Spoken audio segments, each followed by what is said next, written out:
are never actually personified on the screen, or weren't till this point. Anjula, before I get to how you came with this proposal to globalize Priyanka Chopra, I want to ask you about your years in England. I have read multiple conversations that you have given other journalists where you've spoken about how you couldn't relate to mass culture. You didn't see any shades of yourself in the popular culture around you. You've alluded to the racism that engulfed you. What are your memories of those years when you were at the receiving end of that racism? Yeah, it's so painful, Barkha. I mean, from a very young age, from really just starting school, I grew up in a completely white suburb in England. There was literally no families of color but one. And I mean, it was incredibly painful. I was bullied every single day. I was, treated inferior. I spoke at Parliament the other day and I talked about how kids were so scared to hold my hand because they thought my color was going to come off that the teacher would tell them to hold my sleeve. The teachers told me that, Indians were, I mean, they didn't even call us Indians then. They called us Pakis. Like, they were like, Pakis are only good to run corner stores. Like, it was, kids were so mean to me. It was horrible. It was just really, really horrible. And then there was the rising of the National Front, which is, the precursor for neo-Nazis. So it was very difficult. I mean, I think growing up in London for South Asians would have been very different. I didn't grow up in London, so I just didn't have access to anyone of color. But what was very interesting to me, which was an observation I made very young, was I remember one day, there were 4 channels then, and I went home one day and there was this show that all the kids watched called Grange Hill.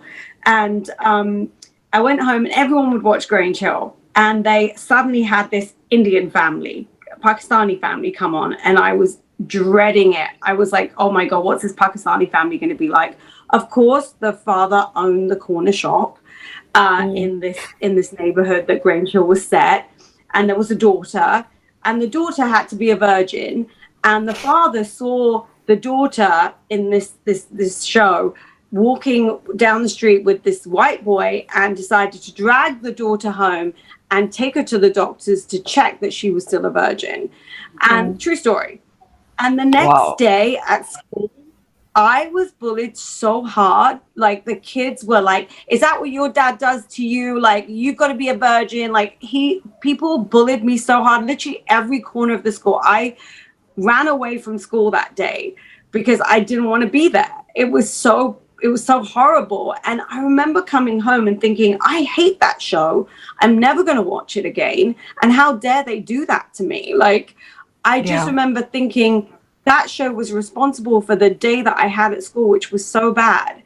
And years later, I was just like, I have to change this. Like, the way we are represented in Western media, in any media, really, for young kids, it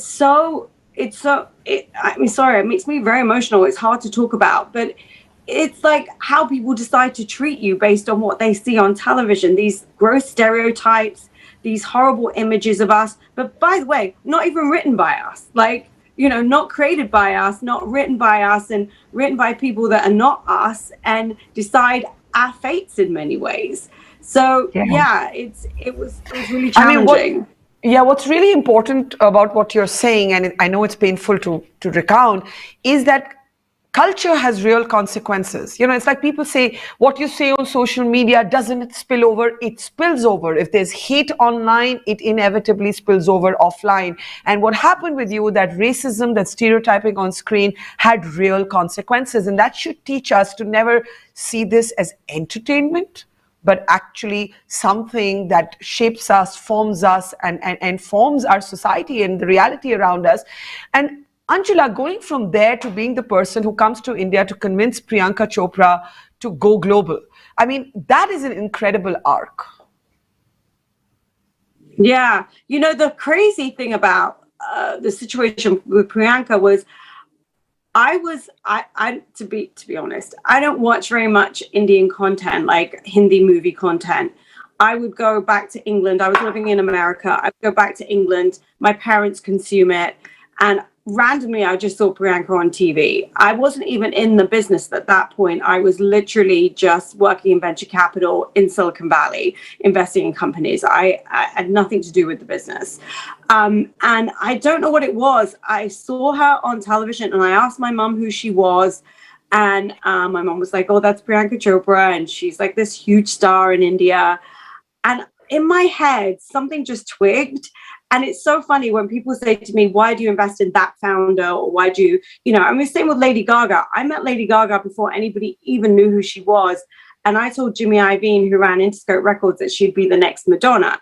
It was just this twig that I had in my head, And with Priyanka, she was already famous, obviously, but not known in the West. And I didn't know who she was at that point. But there was just something about her that I was just like, if anyone could make that move from India to America, and, we'd willed for it. Like we'd seen Aishwarya Rai try, like we'd willed for people to do it. So when I saw her, I just had this vision that she could do it. And so anyway, I forgot about it. And 6 years later, when I'm sitting with Jimmy Iovine, who was the founder of Interscope Records and Beats by Dre, and we'd just done all the music for Slumdog Millionaire. It'd been top 10 in 10 countries. We'd collaborated Pussycat Dolls with A.R. Rahman. And Jimmy was like, what do you want to do? Like, what's the next project you want to do? And I will back you. And I was just like, oh, there's this woman, Priyanka Chopra. I was just say Jonas then, but she was Priyanka Chopra then. Yeah. And he just was a dream come true ticket. He said, go and get her. So I got on a plane and I went to get her and tried to convince her. And it took a long time.